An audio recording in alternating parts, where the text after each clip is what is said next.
Welcome back to Speducation. I am your host, Brandon Reed, and if this is your first time to the channel, a special welcome to you. Well, it's a new week, and we have a new lesson in our series on what it's like to have a learning disability. So, what is the lesson that we're going to be learning about today? Well, let's dive in and find out.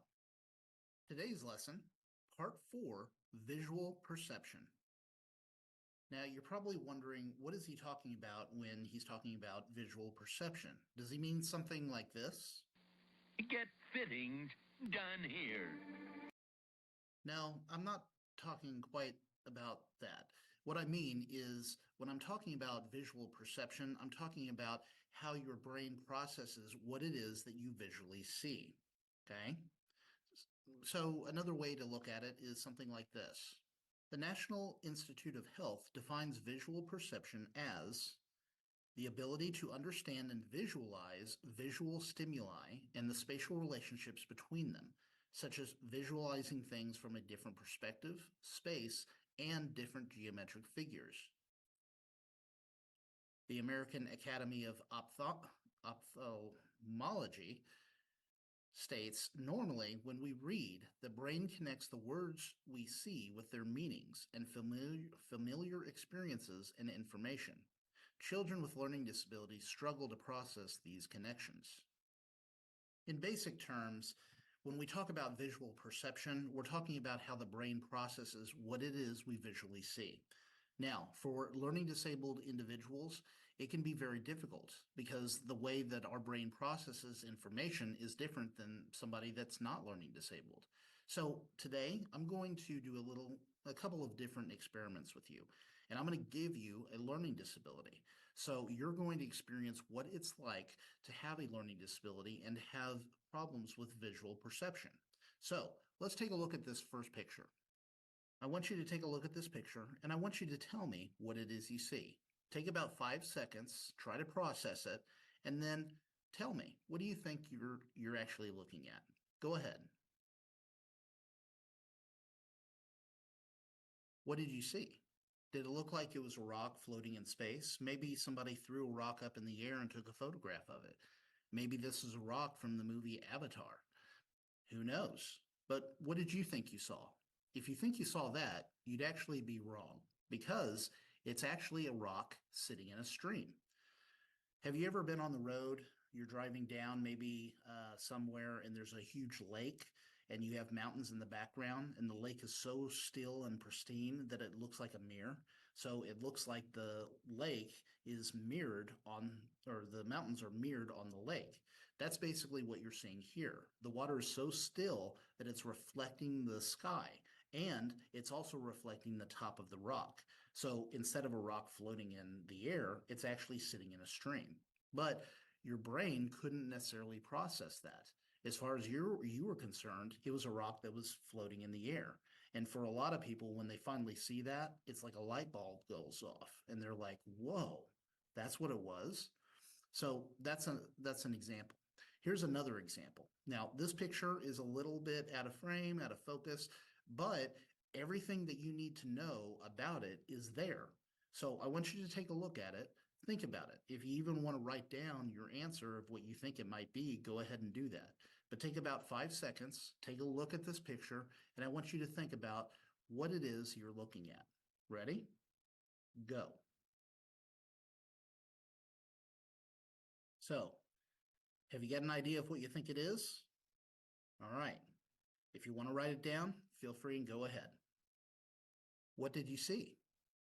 Well, for some people, they may have said, well, it looks kind of like a bunny, or it kind of looks like a rabbit. Okay. If you said duck, you would be correct. That is a duck. But a lot of people don't see that because, again, it depends on how your brain processes the information. Now, if you don't believe me that it was a duck, check this out. See the duck now? There's the eye, there's the beak, there's his wing. The only thing here is that the head is pushed back, and it's because maybe the duck is wetting his head. Who knows? But in the other picture, everything that you needed was right there. Even though it was slightly off and it was a bad picture, Everything that you needed to solve it was right there. But your brain probably saw two ears, an eye, and it looks like there's a leg and a body, so that must be a bunny. But you would have been wrong. See, how your mind processes what you see is extremely important. Those with learning disabilities have difficulty with processing what they see visually, and that can hurt them academically. Now, you're probably wondering, well, okay, that was a cute trick, Mr. Reed. It was. I like that. But how does that actually apply to the student's learning? Well, take a look at this. A student is asked to come up with a title for this picture. The student looks at it and then comes up with the title Demon. He turns it in to the teacher, and the teacher looks at it and then looks at the student and says, "Are you joking me? Seriously? Is this supposed to be some sort of joke? I mean, are you trying to make up, just be a class clown? What's going on?" Okay. And then he rips up your paper. The student then gets in trouble and he doesn't know why. Why was the teacher so upset for the name that he gave this picture? Well, the reason is because his visual perception of the picture is different than that of the teacher's. The teacher sees two women in a tunnel. All the student sees is a demon face. See, there's the woman. She's holding a cane. There's the other woman. There's another woman back here, here, here, and there's another man who's standing here. And where are they? They're in a tunnel. But all the student could see was this, a demon face. And it even looks like there are horns up here. So if that was what the picture was, obviously the student would have been correct. But because the teacher wasn't specific and he didn't actually explain what the picture was, the student got it wrong. And the teacher considered the student to be acting up and goofing off. And he got upset with the student. That's how it affects the students academically, because they don't know specifically what it is that they're doing or what they're looking at. Now, you've just experienced what it's like to have a learning disability, specifically being able to look at something visually and not being able to process what it is that you're looking at.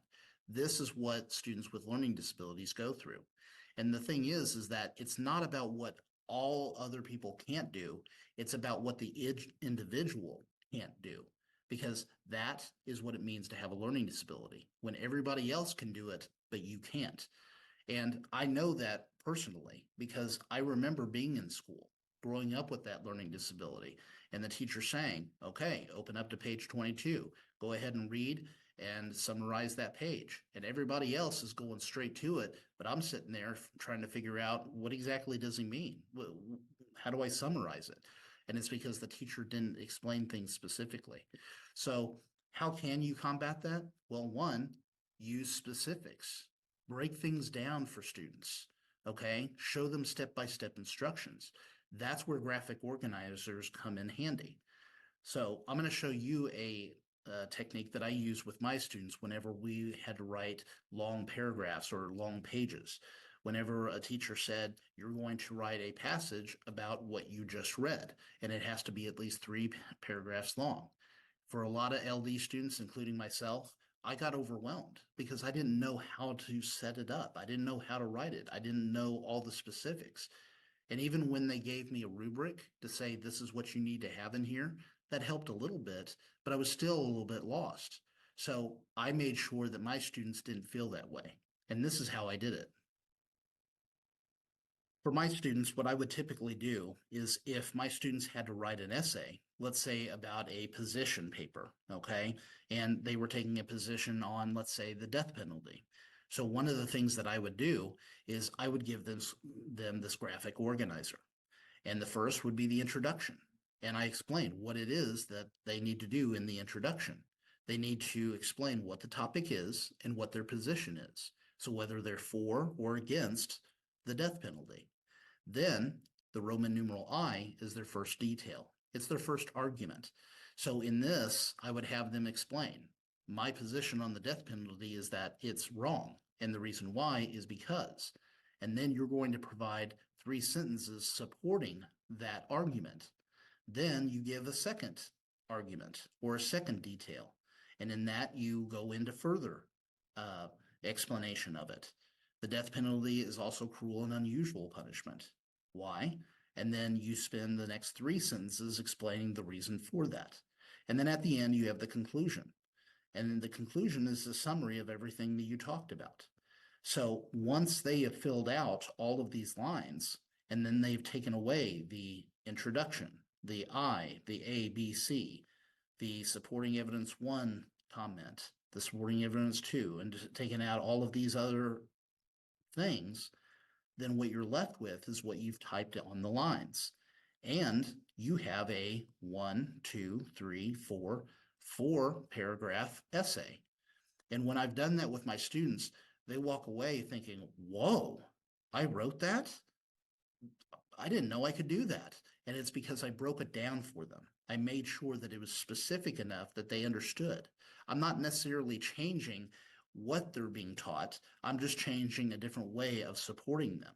So they still have to come up with the evidence. They have to do the research. They have to write things. They have to make sure that the grammar is good. But by giving them an outline like this, it makes it very specific as to what they need to fill out. And by doing that, it allows the student to be able to compete or at least keep up with the rest of the class.